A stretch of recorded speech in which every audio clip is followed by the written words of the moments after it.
Selamat pagi, Pak. Pagi, Bu Dok. Saya dari Erlani, mahasiswa kedokteran yang sedang bertugas di klinik saya ini. Kalau boleh tahu, saya berbicara dengan Bapak siapa? Bapak Raka. Bapak Raka. Bapak Raka usianya berapa? Saya 32 tahun. 32 tahun. Bapak, kalau boleh tahu tinggalnya di mana? Saya tinggalnya di Cimahi. Bapak kerjanya apa ya, Pak? Saya kerjanya manajer dari salah satu perusahaan startup lah, gitu. Bapak keluhannya apa, Pak, sehingga datang kemari?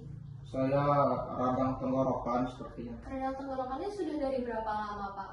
Sudah 5 hari belakangan ini. Apakah Bapak sering merasakan jantung yang berdebar-debar? Ya, sering. Munculnya tiba-tiba atau karena aktivitas tertentu ya, Pak? Mungkin sih tiba-tiba sih, nggak karena aktivitas gitu, bisa kapan saja. Bapak lebih suka di ruangan yang ber-AC atau yang lebih panas, Pak? Saya lebih senang di ruangan yang dingin ya, karena saya tidak suka panas. Baik. Bapak, apakah Bapak sering merasa gugup? Ya, sering. Tangannya sering berkeringat nggak, Pak? Iya, lumayan sering berkeringat. Apakah Bapak ada merasakan benjolan di sekitar leher? Iya, benar, ada benjolan sih, kayaknya makin lama makin besar gitu. Oh, mulai kapan, Pak, terasa benjolan? Ya, kurang lebih udah sejak benjolannya itu udah 3 bulan yang lalu. Sebesar apa ya, Pak, kalau boleh tahu? Sebesar, itulah telur, kayak telur gitu soalnya. Oh iya. Bapak ada bagian tubuh yang lain, Pak, yang terlihat perubahan? Wah, itu sih Dok, kata teman-teman saya, mata saya makin lama makin melotot Dok. Oh, mata Bapak makin lama makin lama. Baik. Apakah Bapak akhir-akhir ini merasakan ketidakstabilan emosi seperti cepat marah atau mudah tersinggung? Iya, saya tidak tahu mengapa gitu, saya sekarang jadi bawaannya emosian, marah, apalagi ke bawahan saya, tersinggung gitu Dok. Apakah Bapak susah tidur? Iya, akhir-akhir ini terlebih beberapa hari yang lalu saya tidur ini Dok. Kenapa ya? Oh, baik Pak. Nanti kita cari tahu ya Pak untuk menegakkan diagnosis. Bapak mengalami diare nggak Pak? Iya, saya kayaknya sih sepertinya 2 minggu ini udah diare saya. Oh, sudah 2 minggu. Bapak kalau boleh tahu, maaf ya Pak, BAB-nya berapa kali sehari? Ya, saya untuk beberapa hari ini udah seperti 4 sampai 5 kali gitu sehari Dok. Untuk nafsu makannya bagaimana Pak? Nafsu makan saya sih baik sih Dok. Bahkan teman-teman saya bilang kalau saya makannya justru lebih lahap dari biasanya. Oh, lebih lahap. Kalau untuk berat badannya? Itu Dok dia anehnya. Saya makan banyak, tapi berat badan saya kok turun. Kalau untuk keluarga Bapak sendiri, apakah ada yang merasa sakit di kelenjar gondoknya nggak Pak? Tidak ada sih Dok, saya nggak pernah pengalaman gitu-gitu Dok. Oh, nggak ada ya Pak.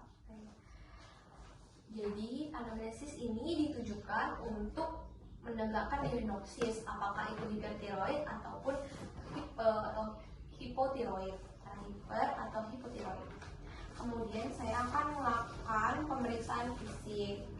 Baik, Pak. Selanjutnya saya akan melakukan pengecekan mulai dari kesadaran pasien, blood pressure, pulse rate, respiration, kemudian juga temperatur, tinggi badan, berat badan, dan BMI dari pasien. Pertama-tama, Pak, sekarang saya akan melakukan pemeriksaan fisik ya Pak. Baik. Baik Pak, silakan ke bed. Jadi pertama-tama saya akan melakukan pengecekan dari mata. Yang pertama-tama itu adalah light retraction.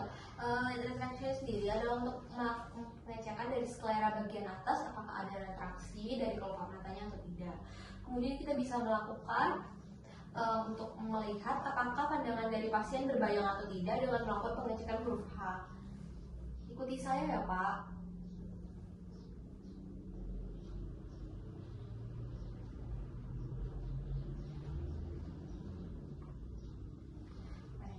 Selanjutnya saya akan melakukan pengecekan dari samping. Kemudian meminta pasien untuk mendongak. Intervensi untuk mendalam untuk melihat bagian kelopak matanya itu ada protraksi atau tidak.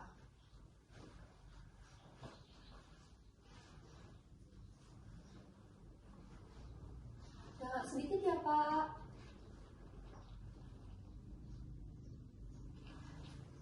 Pemeriksaan ini ditujukan untuk mengetahui apakah ada indikasi exophthalmos. Selanjutnya, saya akan melakukan pemeriksaan dari kelenjar tiroidnya. Baik Pak, ini mungkin akan terasa tidak nyaman ya Pak. Mohon maaf. Baik, tidak apa-apa dok.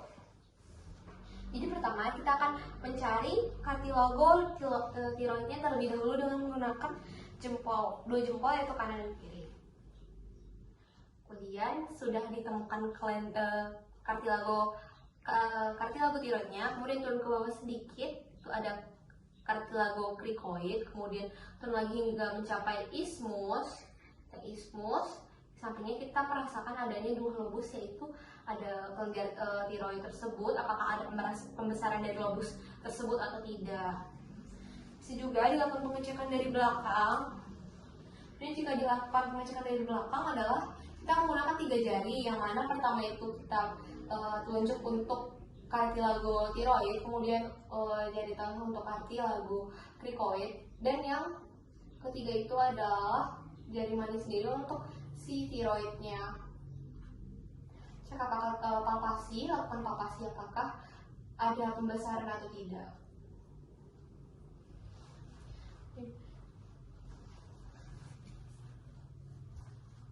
Baik Pak, tidak ada pembesaran ya Pak. Baik. Kemudian saya akan menggambar kelenjar tiroidnya untuk mengetahui ukurannya.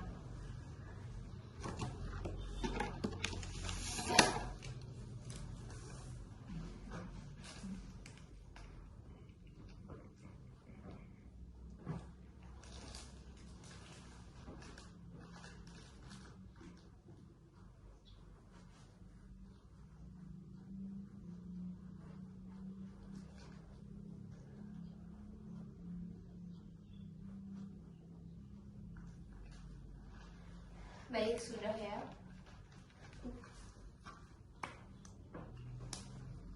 Kemudian kita cek ukurannya.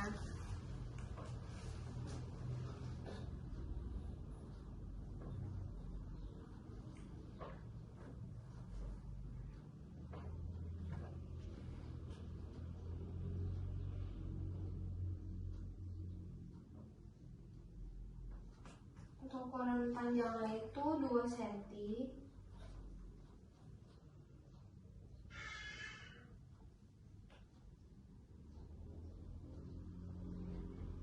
Dan untuk lebarnya sendiri itu 1,5. Jadi normal ya Pak. Oke. Selanjutnya saya akan melakukan pengecekan dari cardiac reaction. Jadi saya akan melakukan periksa jantung apakah ada bradikardi atau takikardi. Jantungnya iramanya regular atau irregular.